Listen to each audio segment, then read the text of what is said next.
Welcome back to the reading of the poem of the Man God, written by Maria Valtorta, Volume 4. Chapter 463, Part 1, At Bethsaida and Capernaum, Departure on a New Journey.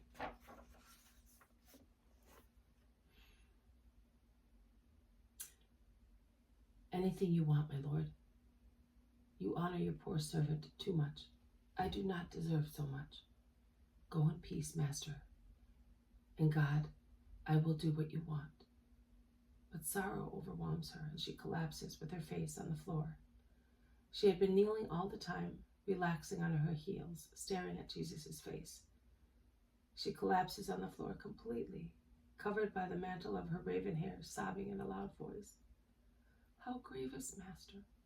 Oh, how grievous! What is coming to an end? What is coming to an end for the world, particularly for us who love you, and for your servant, the only one who really loved me, who never despised me, who has never been overbearing with me, who treated me like the others, although I am so ignorant, poor, and stupid. Oh, Margiam and I, because Margiam was the first to tell me, had set our minds at rest. Everybody said that it could not be true. Everybody. Simon, Nathaniel, Philip, and their wives, and they know, they are learned. And Simon, yes, my Simon, if you chose him, he must be worth something. And they all said that it is not possible. But now you are saying it. You are saying it is, and we cannot doubt your word. She is really desolate and moving in her grief. Jesus stoops to lay a hand on her head. Do not weep thus. Margiam will hear you. I know. No one believes it. No one wants to believe it. And their very learning and love are the reason of their not believing. But it is so. Porphyria, I am going away. Before leaving you, I bless you now and forever. Always remember that I loved you and that I am pleased with your love for me. I will not say persevere in it. I know that you will, because the remembrance of your Master will always be your solace, and you will take shelter in it. Your solace and peace, also at the hour of death. Consider then that your Master died to open paradise to you, and that he is waiting for you there. Now stand up. I will go and wake Margiam and speak to him. Remove the traces of your tears and join us. John is waiting for me to take me to Capernaum. If you have something to send to Simon, prepare it. Remember that he will need his heavy clothes. Porphyria, a true submissive and obedient person, kisses Jesus' feet and is on the point of standing up when a wave of love makes her lose her head, and blushing deeply, she takes Jesus' hands and kisses them once, twice, 10 times.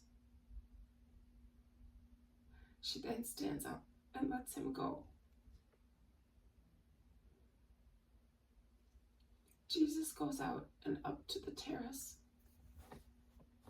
He passes under a kind of canopy formed by sails stretched on ropes, under which are 2 little beds. Margiam is still sleeping with his face downwards, pressed against the little pillow. Only one cheekbone of his little dark face and a long lean arm can be seen outside the sheet which covers him. Jesus sits on the floor near the little bed and gently caresses the ruffled locks which fall on the pale cheek of the sleeping boy, who stirs but does not wake up as yet. Jesus repeats his gesture and bends to kiss on the forehead the face which is now uncovered. Margiam opens his eyes and sees Jesus beside him, bending over him. He can hardly believe it. Perhaps he thinks that he is dreaming. But Jesus calls him. And the youth then sits up and throws himself into Jesus' arms and takes refuge there. You are here, Master? I have come to take you away with me for some months. Are you glad? Oh, and Simon? He is at Capernaum. I came with John. Has he come back as well? He will be happy. I will give him what I wrote. Excuse me.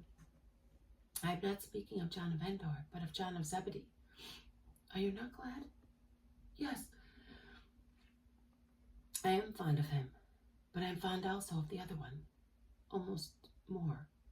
Why, Margium? John of Zebedee is so good. Yes, but the other one is so unhappy. And I was unhappy too, and I still am a little. People who suffer understand and love one another. Would you be happy to learn that he no longer suffers, and that he is very happy?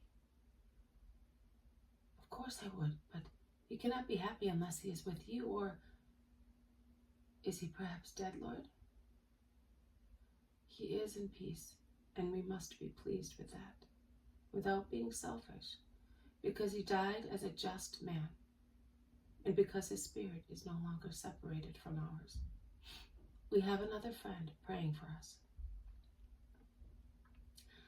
2 large tears streamed down Margium's very thin, pale face, and he whispers, "It is true."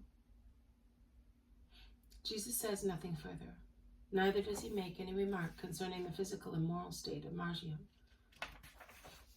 who has clearly grown weaker. On the contrary, he says, "Let us go. I have already spoken to Porphyria. She has certainly prepared your clothes. Tidy yourself up, because John is waiting for us. We will give Simon a surprise. Is that not his boat coming back to Capernaum?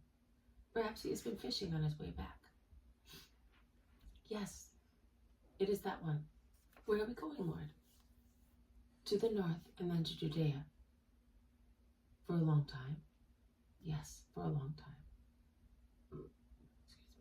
Margium, excited by the idea of being with Jesus, gets up quickly and runs down to wash himself in the lake. And he goes back with his hair still wet, shouting, "I have seen John. He waved to me. He is at the mouth of the stream, among the reeds. Let us go." They go downstairs. Porphyria is closing 2 bags, and she says, "I have decided to send the heavy garments later by my brother, who will be coming to Gethsemane for the Feast of the Tabernacles. Both you and your father will be able to walk more quickly." And while she finishes tying the straps, she mentions that she has prepared milk, bread, fruit. "We will take everything and eat in the boat. I want to go before the shore becomes crowded. Goodbye, Porphyria. May God bless you always. May the peace of the just be always with you. Come, Margium." They covered the short stretch of the road quickly, and while Margium goes to John, Jesus goes to the boat, where he is soon joined by the 2 who run through the reed thicket and jump into the boat, and at once press an oar against the shore to push the boat out into deep water. The short voyage is soon over, and they stop at the little beach of Capernaum, awaiting Peter's boat, which is just arriving. The early hour saves them from being assailed by the crowds, and they can eat their bread and fruit in peace, lying on the sand in the shade of the boat. Simon does not know to whom the little boat belongs, and thus only when he sets foot on the shore and sees Jesus stand up from behind it, he notices him. "Master, and you, Margium, how long have you been here?" "Just now. I called at Bethsaida. Be quick. We must leave at once." This has been a reading from the poem The Man God, written by Maria Valtorta, Volume 4, Chapter 463, Part 2, At Bethsaida in Capernaum, Departure on a New Journey. Thank you for listening. I will see you tomorrow. May God bless you, and may peace be with you.